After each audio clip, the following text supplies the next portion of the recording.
Notre réalité version courte.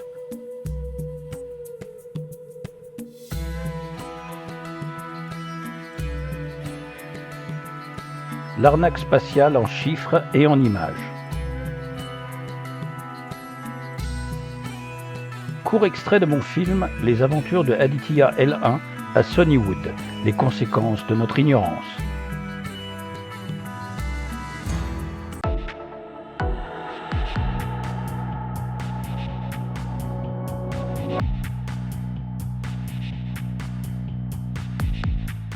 Détourner des milliards et nous empêcher de réfléchir sur comment sortir de l'enclos, de nous questionner sur la vraie nature de cette ferme et abattoir géant à notre échelle, c'est le but de l'arnaque spatiale tous azimuts.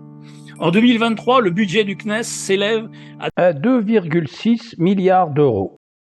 Cette forte augmentation conforte l'importance accordée au spatial. Ce montant inclut la contribution française à l'ESA, l'Agence spatiale européenne, de 1079 milliards d'euros, le programme national 848 millions d'euros, les ressources propres 507 millions d'euros, France 2030 84 millions d'euros, le plan de relance 59 millions d'euros, etc., etc.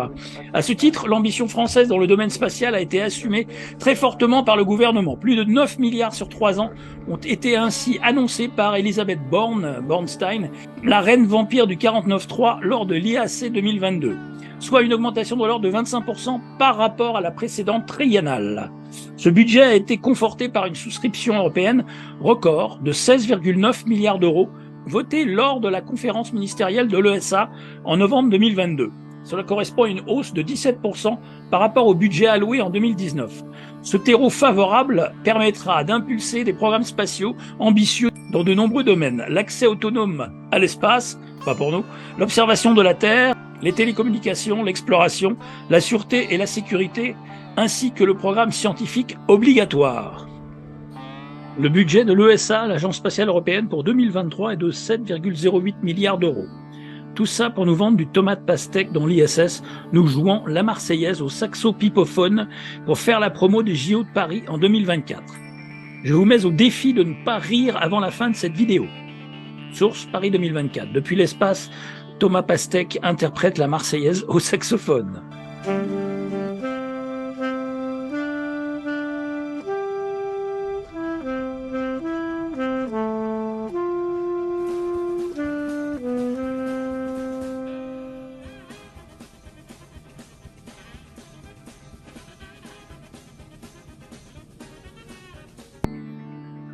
Quand on constate les budgets de l'ESA et du CNES pour nous enfumer, pourquoi ne pas exiger qu'ils rendent des comptes sur la nature véritable de notre réalité ?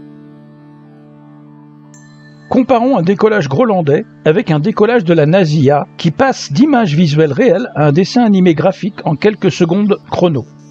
4, 3, 2, engine start, 1, and liftoff of Delta II and NOAA's Joint Polar Satellite System 1, making the U.S. a more weather-ready nation.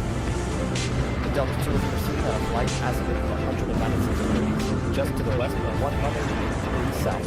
Good. Also seeing a good symmetric burn across all things, ground and solid. Listen to the voice of Patrick Moore, ULA flight commentator. 33 seconds into flight, the Delta II rocket will reach Mach 1, breaking Now past the 30 seconds. Chamber pressure on main engine and air engines continue to look good. Now passing Mach 1, Delta II is now supersonic. At 49 seconds, Delta And II and continuing count to see a is very symmetric burn across all 6 ground. Voyons voir un peu ce que d'autres en pensent.